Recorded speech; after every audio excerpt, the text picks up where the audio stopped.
ഇയാളെ കൊണ്ടൊന്നും നടക്കില്ല എന്നാണ് കേരള ബ്ലാസ്റ്റേഴ്സിന്റെ പുതിയ പരിശീലകൻ ഡേവിഡ് കാറ്റാലയുടെ സൈനിങ് കഴിഞ്ഞയുടനെ പല ആരാധകരും പറഞ്ഞു തുടങ്ങിയത്.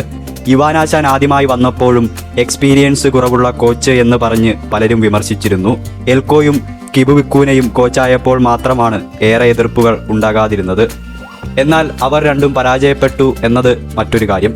ഡിഫൻഡറായി കളിച്ച കാറ്റാല ഡിഫൻസ് മറന്നുള്ള കളിശൈലി പുറത്തെടുക്കില്ല എന്നുറപ്പാണ്. കഴിഞ്ഞ സീസണുകളിൽ നമ്മുടെ ടീമിന്റെ ഏറ്റവും വലിയ പ്രശ്നവും ഡിഫൻസ് ആയിരുന്നല്ലോ. സ്റ്റാറയെ പോലെ ഹൈലൈൻ ഡിഫൻസ് കളിച്ചുള്ള ഓൾ ഔട്ട് അറ്റാക്ക് രീതിയല്ല ഡേവിഡ് കാറ്റാലയുടേത്. അതുകൊണ്ട് ആക്രമണ ഫുട്ബോൾ സൗന്ദര്യമൊന്നും അടുത്ത സീസണിൽ പ്രതീക്ഷിക്കേണ്ട. ഡിഫൻസിൽ ശ്രദ്ധിച്ച് കളിച്ച് 3 പോയിന്റ് നേടുന്നതാണല്ലോ കാര്യം.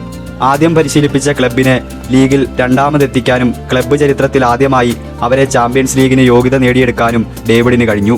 29 മത്സരങ്ങളിൽ 5 എണ്ണമേ തോറ്റുള്ളൂ. 13 വിജയം, 11 സമനില. അദ്ദേഹം രണ്ടാമത് പരിശീലിപ്പിച്ച ക്ലബിൽ 3 മാസമേ നിന്നുള്ളൂ. സാക്ക് ചെയ്യപ്പെട്ടത് മാനേജ്മെന്റുമായി ബന്ധപ്പെട്ട എന്തോ പ്രശ്നത്തിലാണ്.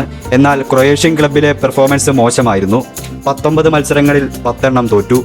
എന്നാൽ ആ ക്ലബിന്റെ ചരിത്രത്തിൽ ഏറെ വലിയ നേട്ടങ്ങളൊന്നും ഉണ്ടായിട്ടില്ല. അവസാനം പരിശീലിപ്പിച്ച സ്പാനിഷ് ക്ലബിൽ നിന്നും കാറ്റാല സാക്ക് ചെയ്യപ്പെട്ടത് നിരന്തരമായ സമനിലകളുടെ പേരിലായിരുന്നു. 23 മാച്ചിൽ 11 സമനില. കാറ്റാലയ്ക്ക് ബ്ലാസ്റ്റേഴ്സിൽ എന്തെങ്കിലും ചെയ്യാനാകുമോ എന്ന് അടുത്ത സീസണിൽ അറിയാം.